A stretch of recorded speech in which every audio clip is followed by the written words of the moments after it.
Assalamualaikum warahmatullahi wabarakatuh. Kembali lagi bersama saya Ibu Tami Sri Rahayu dalam video pembelajaran PPKN kelas 8.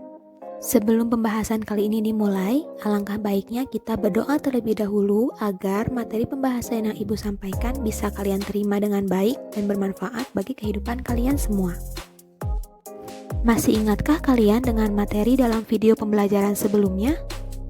Di video sebelumnya, kita telah membahas mengenai kedudukan dan fungsi Undang-Undang Dasar Negara Republik Indonesia tahun 1945 dalam sistem hukum nasional. Nah, melanjutkan dari materi video sebelumnya, kali ini kita akan membahas mengenai kedudukan peraturan perundangan dalam sistem hukum nasional. Yang mana pada materi kali ini akan dibagi menjadi 3 materi pokok.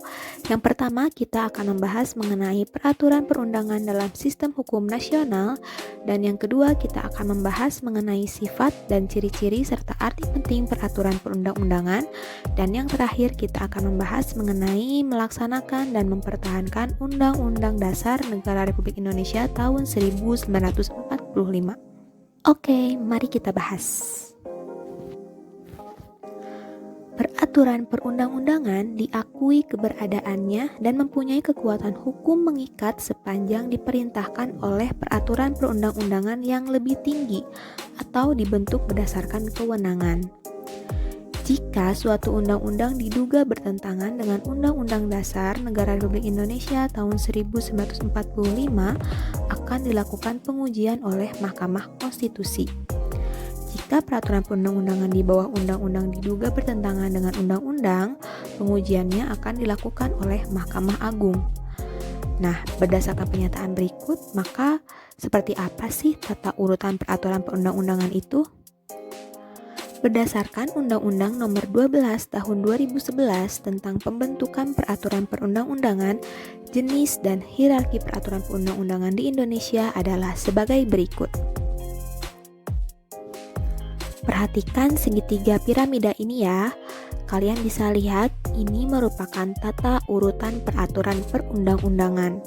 Di urutan paling atas atau urutan paling tinggi ada Undang-Undang Dasar, kemudian di bawahnya ada ketetapan MPR, kemudian di bawah ketetapan MPR ada undang-undang atau peraturan pemerintah pengganti undang-undang atau Perpu, dan di bawahnya ada peraturan pemerintah.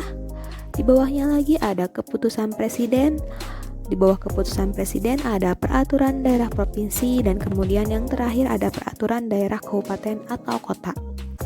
Nah, ini adalah tata urutan peraturan perundang-undangan, yang mana seperti yang tadi dikatakan bahwa peraturan yang di bawah itu tidak boleh bertentangan dengan peraturan yang berada di atasnya. Bagaimana? Apa sudah mengerti? Jadi kalian jangan sampai tertukar-tukar ya urutan peraturan perundang-undangannya. Oke, next kita akan membahas tentang sifat dan ciri serta arti penting peraturan perundang-undangan. Setiap peraturan perundang-undangan yang ditetapkan di Indonesia memiliki sifat dan ciri-ciri antara lain sebagai berikut. Yang pertama merupakan peraturan tertulis. Yang kedua, dibentuk, ditetapkan, dan dikeluarkan oleh lembaga negara atau pejabat yang berwenang, baik itu di tingkat pusat maupun di tingkat daerah. Yang ketiga, merupakan norma hukum atau aturan yang mengatur pola tingkah laku. Dan yang keempat, mengikat secara umum dan menyeluruh.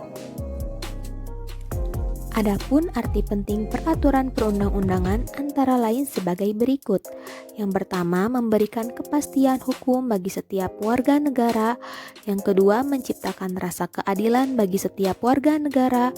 Yang ketiga, memberikan perlindungan bagi setiap hak-hak warga negara. Yang keempat, menciptakan ketertiban dalam kehidupan masyarakat berbangsa dan bernegara. Karena kedudukannya sebagai hukum tertinggi atau hukum dasar di Indonesia, maka pada dasarnya mempertahankan Undang-Undang Dasar 1945 adalah dengan menjalankan segala peraturan perundangan yang berlaku di Indonesia sampai aturan pelaksana di tingkat sekolah juga masyarakat. Selanjutnya kita akan membahas mengenai melaksanakan dan mempertahankan Undang-Undang Dasar Negara Republik Indonesia tahun 1945. Nah, sebelumnya Ibu mau bertanya terlebih dahulu, apakah Undang-Undang Dasar Negara Republik Indonesia itu dapat diubah atau tidak dapat diubah? Iya, jawabannya adalah dapat diubah. Undang-Undang Dasar Negara Republik Indonesia tahun 1945 merupakan konstitusi yang dapat diubah.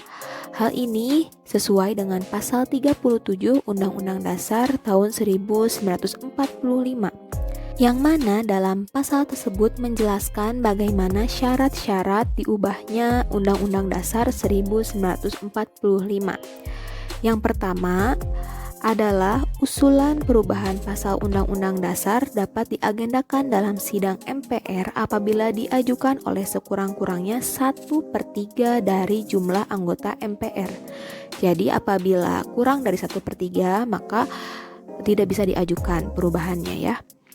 Yang kedua, setiap usul perubahan pasal Undang-Undang Dasar diajukan secara tertulis dan ditunjukkan dengan jelas bagian yang diusulkan untuk diubah beserta alasannya. Jadi alasan diubahnya itu harus jelas mengapa pasal tersebut misalnya ingin diubah. Kemudian yang ketiga, untuk mengubah pasal-pasal Undang-Undang Dasar, sidang MPR dihadiri oleh sekurang-kurangnya 2/3 dari jumlah anggota MPR. Jadi sidang itu bisa dilakukan minimal dihadiri sama 2/3 anggota MPR ya. Kalau kurang dari itu maka sidang belum bisa dilaksanakan. Kemudian putusan untuk mengubah pasal Undang-Undang Dasar dilakukan dengan persetujuan sekurang-kurangnya 50% ditambah 1 anggota dari seluruh anggota MPR. Jadi dalam putusannya itu dianggap sah apabila anggota MPR itu yang menyetujuinya 50% ditambah 1 anggota. Ya, tidak boleh kurang. Khusus mengenai bentuk negara kesatuan Republik Indonesia itu tidak dapat dilakukan perubahan.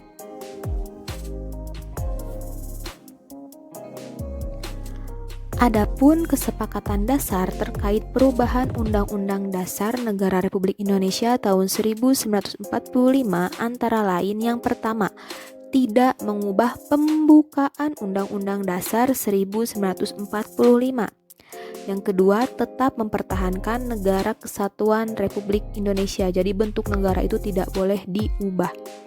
Yang ketiga, mempertegas sistem pemerintah presidensial. Yang keempat, penjelasan Undang-Undang Dasar Negara Republik Indonesia tahun 1945 ditiadakan serta hal-hal normatif dimasukkan ke dalam pasal-pasal atau batang tubuh. Yang kelima, melakukan perubahan dengan cara adendum. Oke, dari pernyataan ini adakah yang tahu mengapa pembukaan Undang-Undang Dasar itu tidak bisa diubah? Jawabannya karena pembukaan Undang-Undang Dasar tahun 1945 memuat dasar filosofis dan normatif yang mendasari seluruh pasal dalam Undang-Undang Dasar. Pembukaan Undang-Undang Dasar mengandung dasar negara yang harus dipertahankan, yaitu Pancasila. Pancasila itu sendiri diharapkan mampu mengikat atau mempersatukan seluruh warga negara Indonesia. Selain itu, pembukaan Undang-Undang Dasar juga memuat cita negara atau hakikat yang paling dalam dari berdirinya Negara Kesatuan Republik Indonesia dan tujuan negara. Oleh karena itulah, pembukaan Undang-Undang Dasar itu tidak boleh diubah ya. Nah, sampai di sini penjelasan yang dapat Ibu sampaikan. Apakah kalian mengerti? Nah, untuk mengetahui bagaimana tingkat pemahaman kalian terhadap materi yang baru saja Ibu sampaikan, Ibu memiliki beberapa kuis yang harus kalian jawab. Kuisnya sebagai berikut, dijawab ya.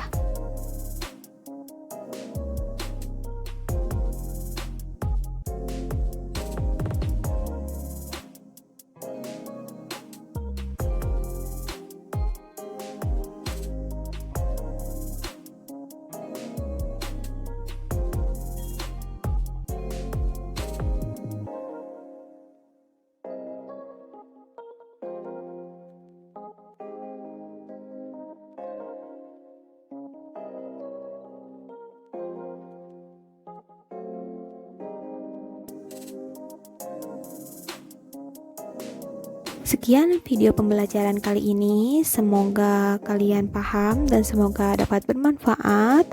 Semangat terus belajarnya ya, tetap jaga kesehatan. Jikalau ada kepentingan yang mengharuskan kalian untuk keluar rumah, harap tetap jaga atau tetap patuhi protokol kesehatan, tetap memakai masker, jaga jarak, dan juga selalu cuci tangan dengan menggunakan sabun. Terima kasih, mohon maaf apabila ada kata-kata yang salah. Kita akhiri dengan ucapan hamdalah bersama-sama. Alhamdulillahirabbil alamin. Wassalamualaikum warahmatullahi wabarakatuh.